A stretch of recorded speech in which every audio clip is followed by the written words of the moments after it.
Olá para você que acompanha o Vinologia, estamos aqui diretamente dos novos estúdios do Vinologia, aqui o pessoal da produção junto comigo, para a gente tentar gravar num outro formato, para ser aqui um pouco mais interativo. E hoje, esse vídeo foi muito pedido, a gente recebe muita pergunta.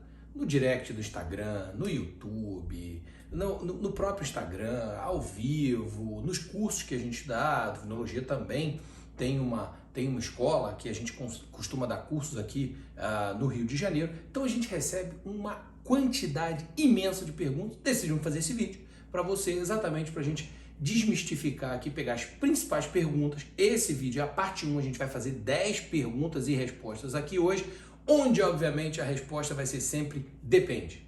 Por quê? Porque no mundo do vinho tudo depende. Mas aqui no Vinologia a gente tem resposta até pro depende. Vamos lá? Estou aqui com as minhas perguntinhas. Vamos para a vinheta? Vamos? Vinheta rápida. Pá, pô, só aquela. Beleza? Já volto aí. Vamos iniciar aqui as perguntas, tá? Número 1.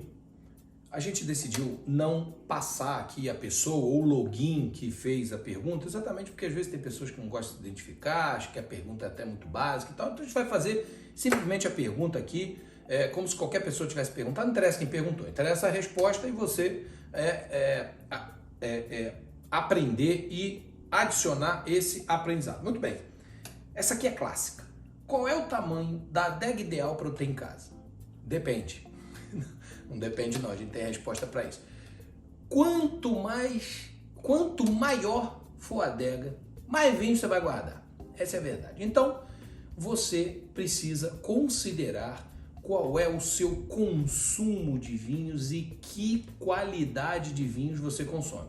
Rapidamente, eu já diria que um padrão para você ter em casa, uma adega de 23 garrafas atende muito bem a sua necessidade. Por quê? Com uma adega de 23 garrafas você consegue colocar os vários tipos de vinhos, então você consegue ter garrafas de espumante, garrafa de vinho branco, garrafa de vinho rosé, garrafa de vinho tinto e garrafa de porto e sobremesa em uma quantidade para você consumir no seu dia a dia. Lembrando, é importante guardar na adega os vinhos que você investiu mais, que são um pouco mais longevos ou que você pretende guardar por mais tempo. Se você consome vinho mais ou menos aí no intervalo, tudo que você compra, você gira o seu estoque de vinho em 3 meses, em até 6 meses, você pode ter isso na geladeira, no teu armário, em qualquer lugar que vai servir muito bem. Uma adega de vinhos primeiro lugar, para você já tirar o vinho na temperatura correta. Isso vale para os tintos e brancos, porque o espumante, essa adeguinha normal aí que você tem em casa, ela não vai conseguir gelar.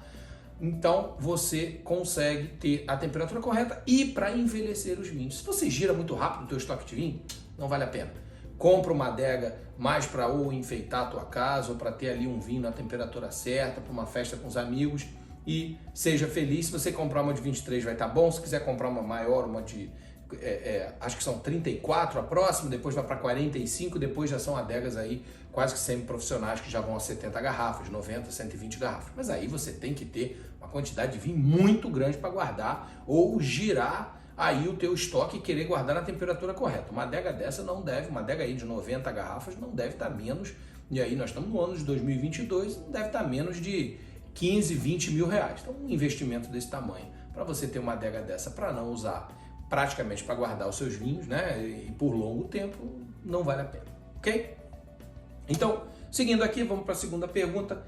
Pedi um vinho em um restaurante e não gostei, posso mandar voltar? Veja, se você fez o pedido, você pediu a carta de vinho para o sommelier do restaurante, escolheu o vinho que você queria, o sommelier, obviamente, vai colocar ali a primeira taça, a primeira dose daquele vinho para você provar. Se você não gostou do vinho, normalmente não faz parte da etiqueta do vinho você mandar voltar, porque você pediu aquela garrafa e ele abriu aquela garrafa para você. Ele não vai aproveitar aquela garrafa para outro cliente. Então, provavelmente o sommelier ou o próprio restaurante não vai deixar você voltar a garrafa de vinho. Agora, se você identificar alguma imperfeição, aí sim você pode mandar voltar a garrafa. Então, muito cuidado quando for escolher um vinho no restaurante para não arriscar demais. Vai ali no que você já conhece para não ter o problema de você não gostar e ter que retornar com essa garrafa. Atenção também para o que você, na maioria das vezes você nem sabe, você pede o vinho primeiro, você vai escolher a comida depois. Mas se você já souber ali o que você vai comer, tiver uma ideia, você já pede o vinho ali pensando na comida, então você também não vai errar muito na harmonização. Beleza? Muito bem. Vamos para a pergunta 3 aqui. Quanto tempo eu devo guardar um vinho? Bom, aí vem o famoso depende, mas a gente tem resposta para o depende. Esse vinho, você comprou de um produtor conhecido, você estudou o vinho, você sabe que ele é um vinho top da vinícola, ele é de uma safra nova e você sabe que ele tem potencial de envelhecimento, guarde este vinho. Se você ganhou um vinho de presente, leu, você pode dar um Google na internet, leu sobre aquele vinho, e aquele vinho não apresenta características de um grande vinho, um vinho médio, um vinho para o dia a dia, você pode guardar esse vinho aí. Olha, vinhos comprados em supermercado, comprados em loja de vinho, vinhos médios de mercado, se você guardar ele 6 meses com você, se você guardar ele 1 ano com você, não vai fazer diferença nenhuma. Ele vai continuar ali mantendo as características com que ele foi produzido. Obviamente um vinho branco, um espumante, nem é bom guardar esse tempo todo, né? Porque ele é bom fresco ali, principalmente os vinhos brasileiros, os espumantes e os brancos brasileiros são muito frescos, então é bom você beber ali logo que você comprou. Se for um tinto, você pode segurar aí até 1 ano com você, tá? Vou beber no meu aniversário é daqui a 8 meses, não tem problema, você pode guardar esse vinho em pé, deitado na geladeira, não é isso que vai fazer a diferença. Agora, se você vai comprar um vinho realmente para beber daqui a 4, 5, 6 anos, aí sim você já precisa de um armazenamento correto. Você tem que conhecer o vinho que você está guardando, para você não se arrepender depois lá na frente desse vinho estar ruim ou avinagrado ou ter sido mal armazenado, ok? Então, comprou para beber agora, comprou um vinho simples, ganhou um vinho simples, como é que eu sei? Vai no Google, pergunta pra gente que a gente ajuda, bebe agora, bebe com 6 meses, bebe com 1 ano. Não, comprei um vinho para esperar o meu aniversário de casamento, o aniversário de um filho, de um ente querido, aí sim você precisa ter condições de armazenamento e conhecer o vinho, ok? Muito bem. Seguindo aqui, 4ª pergunta. Existe vinho suave bom? Não. Por quê? Porque os vinhos suaves, eles são feitos, na maioria das vezes, nem utilizam as uvas próprias para vinho. E eles são, em sua maioria, vinhos para consumo rápido, muito simples. Se você aprecia o vinho suave, se você gosta de um dulçor um pouco maior no vinho, seja feliz bebendo o seu vinho suave.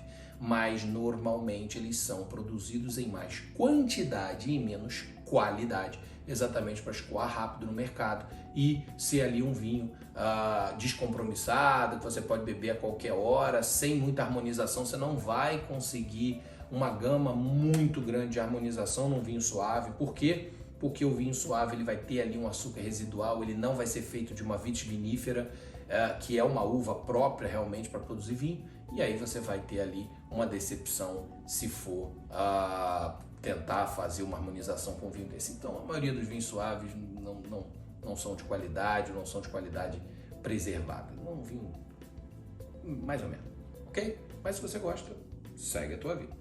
5ª pergunta, essa aqui, olha aqui, essa pergunta também é clássica. Não tenho adega para guardar vinho, meus vinhos vão estragar, desculpa. Não, eles não vão estragar. Você pode guardar seus vinhos na geladeira, vinho de giro, você pode guardar na geladeira, pode guardar no armário.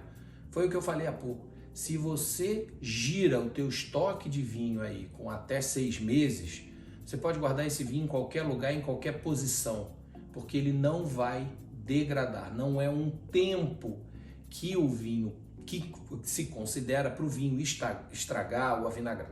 Eu, por exemplo, tenho uma série de vinhos guardados na geladeira, vinhos brancos principalmente, alguns espumantes eu guardo naquelas famosas cervejeiras ali, que ele já sai na temperatura ideal, e ponto, e tem outros guardados no armário. Esses vinhos são de giro. Em 3 meses eu vou consumir eles praticamente todos. E tem outros vinhos que são mais longevos, que aí sim você vai guardar aí alguns anos ou até algumas décadas. Aí esses vinhos realmente precisam de adega. Então a resposta é: você bebe vinho quase todo dia ou tá sempre compra e bebe, não precisa de adega, você pode guardar em qualquer lugar da sua casa. Você quer fazer uma coleção ou ter vinhos onde você vai poder guardar com muito mais tempo, aí sim você precisa ter uma adega, senão ele pode avinagrar, ok? Muito bem, vamos seguindo aqui. É impossível falar de vinho sem degustar vinho. Esse aqui, por exemplo, é um brasileiro, um Pinot Noir da Métier, aqui do sul do país. É um excelente vinho. Eu vou dar um golinho aqui, vou dar um intervalo e volto depois da vinheta. Vamos para as últimas 5 perguntas do nosso Perguntas e Respostas, parte 1. Sexta pergunta. Bebo vários vinhos, mas sinto o mesmo cheiro em todos. Como fazer? É comum, essa é difícil. É comum quando você inicia o processo de aprendizado e degustação de vinho, você não tem grande facilidade de reconhecer a maioria dos aromas. Então, qual é o macete aqui para a gente, né? Uma forma de aprendizado mais rápido para você iniciar o trabalho de reconhecimento dos aromas? Primeiro, você beber sempre um vinho só de cada vez, é muito difícil você fazer o reconhecimento dos aromas. Então vão aqui algumas dicas rápidas para você acelerar esse aprendizado. Primeiro, abra sempre algumas garrafas e que elas tenham características completamente diferentes. Por exemplo, pega um Malbec com muita madeira e um Pinot Noir sem madeira. Então você vai facilmente ali perceber a diferença entre os dois. Pega um vinho muito fresco, branco, por exemplo, um Sauvignon Blanc, e pega um Chardonnay que tenha passado em madeira. Facilmente você também vai reconhecer algumas diferenças de aromas. Pô, mas eu não tenho nem dinheiro, nem condição e também não tenho fígado para abrir várias garrafas. Combina com os amigos ali que estejam mais ou menos junto aí na jornada do aprendizado com você. E faz esse teste, compra mais de uma garrafa e abre elas todas juntas, que aí cada um prova um pouco. Se você não tiver a oportunidade de ter aí várias pessoas para fazer isso, talvez seja indicado você começar ou iniciar um curso de vinhos, mesmo que num primeiro nível um pouco mais básico, para você conseguir fazer essas degustações exatamente no curso, para ele dar essas diferenças. Existe um outro método, esse é um pouco mais caro porque o kit não é barato, que se chama Le Nez du Vin, ou seja, o nariz do vinho, que são amostras de compostos químicos que têm aromas similares aos do vinho. Então você vai ali no nariz, baunilha, aí você cheira ali a baunilha, vai para o vinho, tenta sentir o aroma de baunilha. É um aprendizado muito mais cadenciado, muito mais difícil e muito mais custoso. Um kit desse não deve estar aí por menos de 800 mil reais. Um kit bom, um kit completo, ok? Então essa aí é a dica para você apurar o seu olfato no mundo do vinho. Sétima resposta. Sempre quebro as rolhas quando abro o vinho. Qual é o melhor abridor? Não complica a sua vida. Trabalha com o abridor padrão desses que o garçom usa no restaurante. Então esse é o mais fácil de você... Tem aí, professor? Tem? Pega para mim aí. Pega ele aqui. Bota ele aqui que eu pego já. Então, esse quando você vai no restaurante, você tem o garçom lá que usa aquele abridor, famoso 2 estágios.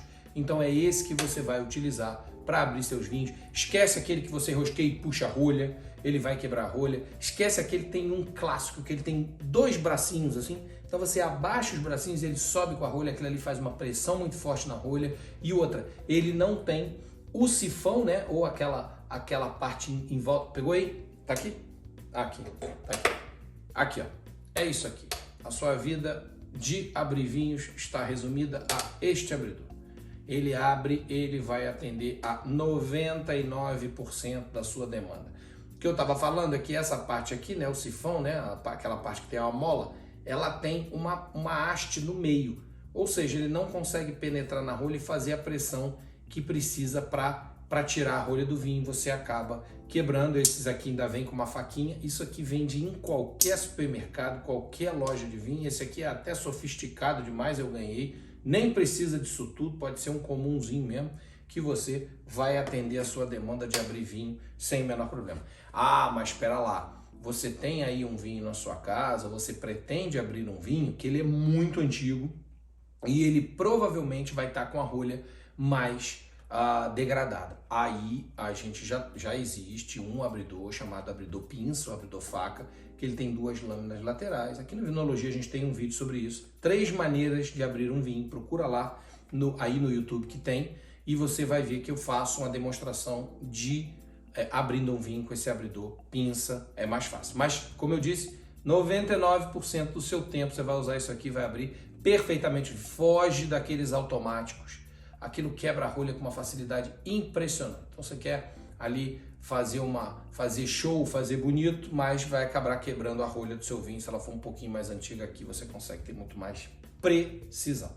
E é muito mais barato isso aí, por um acaso. Quantas garrafas de vinho por pessoa em uma festa? Bom, essa pergunta aqui ela é boa, mas tem que tomar cuidado com a falta e com o exagero, né?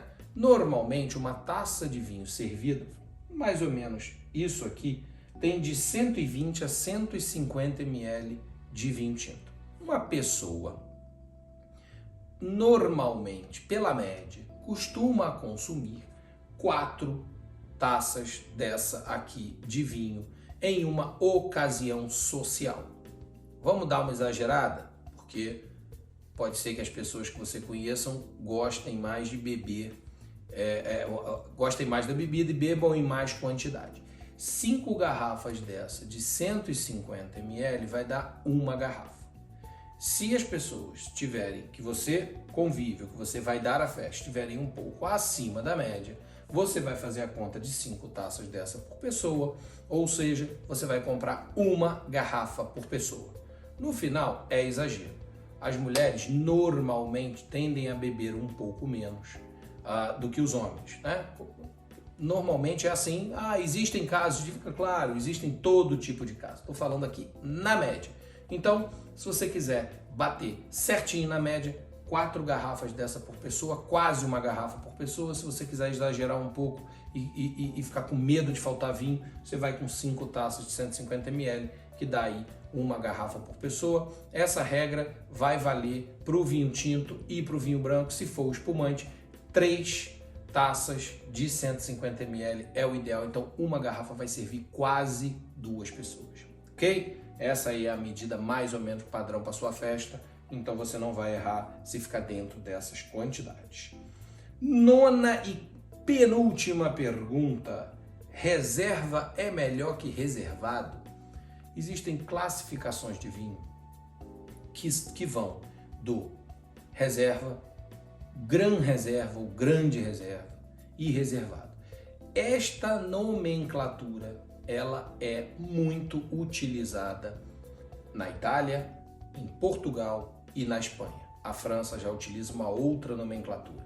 Como nós aqui no Brasil, nosso mercado é praticamente inundado por vinhos portugueses, espanhóis e italianos, a gente vai utilizar essa regra quase sempre. Isso serve também para os países da América do Norte, África do Sul, serve para a Austrália, serve para a América do Sul. Então você vai usar basicamente essa regra aí para uma boa parte dos vinhos que você vê à venda ou consome no seu dia a dia. Reservado é uma jogada de marketing, puro marketing, que principalmente as empresas da América do Sul começaram a fazer, eu diria mais o Chile, começou a fazer para dar ali um ar de vinho um pouco mais premium. O reservado ele não tem nenhuma legislação vigente para escrever o nome reservado no rótulo. Então, qualquer empresa que produz um vinho pode escrever reservado no rótulo e ela não precisa ter a menor responsabilidade do que vai dentro da garrafa. Já existem legislações que estão tentando corrigir isso em alguns países, mas a maioria usa aí o nome sem o menor apego ao que tem dentro da garrafa. Então você pode ter madeira, pode não ter madeira, pode ter muita madeira, pode ter pouca madeira. Significa dizer que o reserva, o termo reserva, ou em italiano se escreve riserva, em espanhol basicamente é a mesma coisa. Sim, existe uma legislação nesses países para isso. Na América do Sul, América do Norte, África do Sul, Austrália, toda vez que um produtor escreve reserva no rótulo, ele tem minimamente ali uma responsabilidade de dizer que aquele vinho é um pouco melhor do que o vinho padrão que ele produz. O reservado, como eu falei, já é totalmente diferente, então não tem responsabilidade nenhuma. Então, diretamente respondendo a sua pergunta, o reserva sim tende a ser, na maioria dos casos, melhor do que o reservado, ok? 10ª e última pergunta, não foi combinado. Essas perguntas a gente pegou quase que aleatórias, mas essa aqui eu adorei ter caído por último, porque eu acho que vale mais tempo aqui, inclusive, de explicação. A pergunta é: o vinho brasileiro é bom?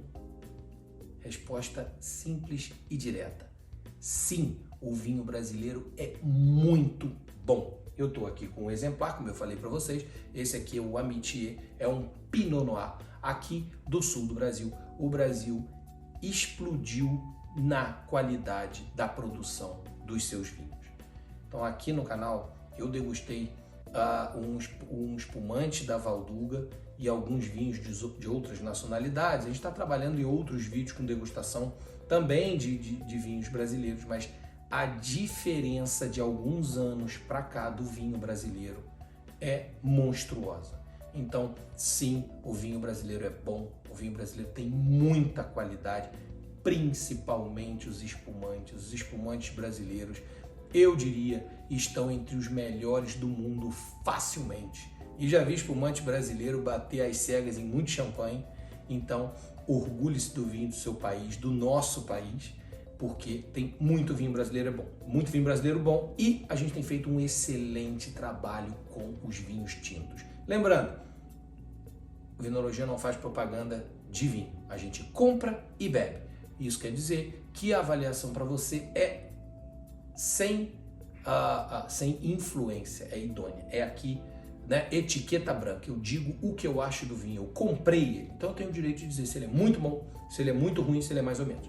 Esse Pinot Noir aqui é delicioso. Excelentes vinhos tintos como Pisato faz excelentes vinhos, Valmarino faz excelentes vinhos, Alma Única faz excelentes vinhos, Valduga faz excelentes vinhos. Tem inúmeras bodegas e pequenos produtores no Brasil que fazem maravilhas. Eu citei aqui as mais famosas. Quando você vai ao sul ali, você visita, vocês vão ter mais contato, a própria Miolo, mas tem muita vinícola pequena no Brasil fazendo um excelente trabalho. Então beba mais vinho brasileiro, é mais barato, a qualidade é muito, muito, muito, muito boa. Ok? Bom, essas foram as nossas 10 perguntas, vídeo de perguntas e resposta, parte 1. Esperamos ter descomplicado um pouquinho mais a ciência do vinho e até a próxima. Aguarde a parte 2, que a gente já está selecionando perguntas excelentes para você. Até a próxima.